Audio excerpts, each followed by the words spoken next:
Hello, my name is Guinevere Reardon, and this is my persuasive argument on a question of fact. Having more children than planned. Being positive for an entire lifetime up to and including now that you don't want children. Having health complications that make pregnancy a deadly risk. Having undergone traumatic births, including those resulting in nerve damage. Having had multiple miscarriages or stillborn children.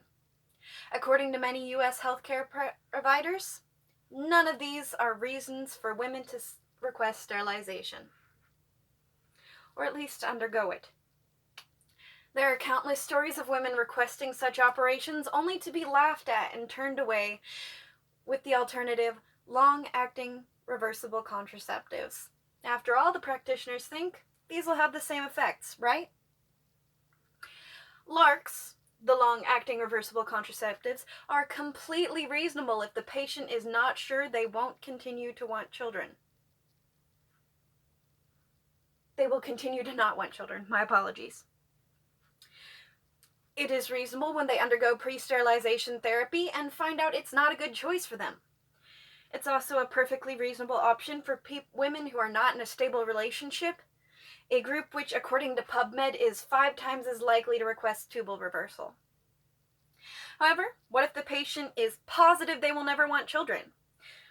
What if they pass pre-sterilization therapy questions with flying colors? What if they're in a stable relationship or content singlehood? If they qualify for all 3 of the above factors, is it reasonable to say that they should go on long-acting reversible contraceptives because it's equally effective and has the same side effects, or equal side effects? While similarly effective in the long term, LARCs have far more persistent and long-lasting consequences than sterilization.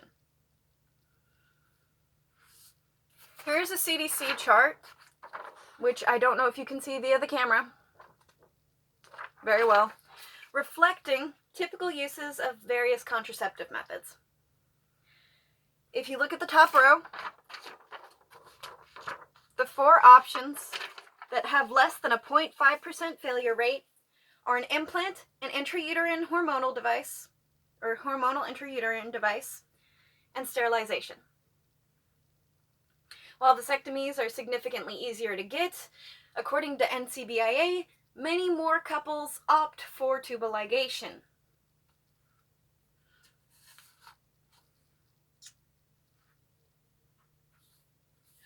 So, what are the side effects for these alternatives?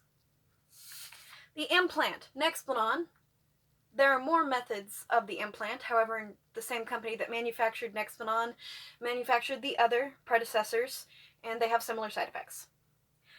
The common side effects for Nexplanon include mood swings, weight gain, headaches, acne, depressed mood, vaginitis, breast pain, viral infections, stomach pain, painful periods, nausea, dizziness, pain at site infection, ovarian cysts, and irregular bleeding severe enough that 10% of trial participants quit within the study. What are the rare side effects?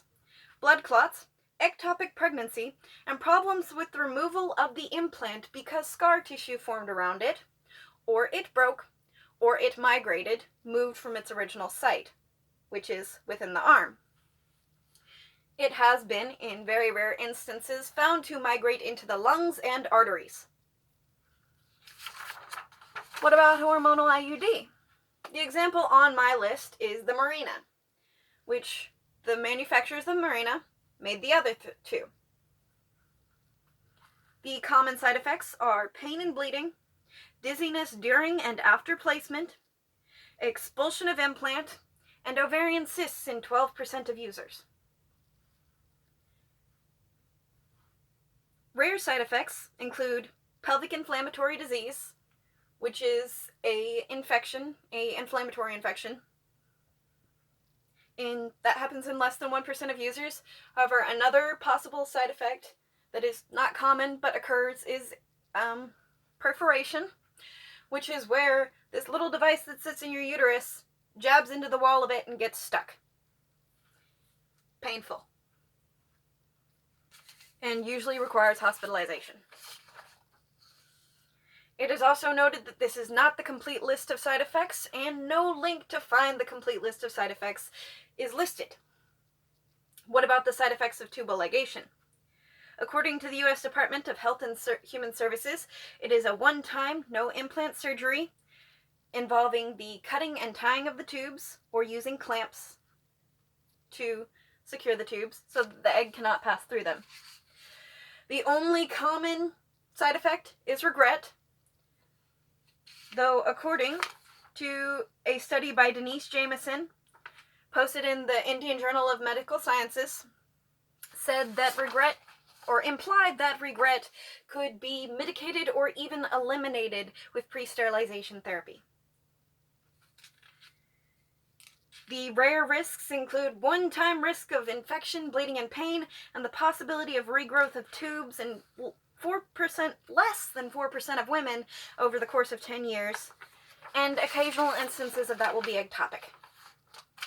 Speaking of ectopic pregnancies, according to a study completed by Chang Li and company, reported in the Department of Obstetrics and Gynecology, reported that out of over 2,000 participants involved, certain statistics came up. Of the devices available, IUDs had a 0.17% chance of ectopic pregnancies. Sterilization had a 0.04%. Implants were not included in this study. Additionally, a correlation seems to have been drawn between previous long-term IUD use and subsequent rates of ectopic pregnancy, implying IUDs may have lingering impacts on the uterus's ability to conceive. All side effects and complications considered, it is unfair, dishonest, and patronizing for healthcare practitioners to tell uterus owners who are positive that they never want children that reoccurring use of LARCs will achieve the same exact effects that sterilization does. Hormonal LARCs have more varying and persistent long-term side effects than sterilization, and more dramatic short-term side effects.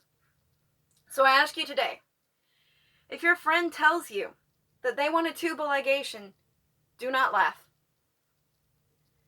Ask yourself if you want them to potentially undergo these negative side effects for years to achieve the same effect, the same one positive effect that they could have gotten with tubal ligation.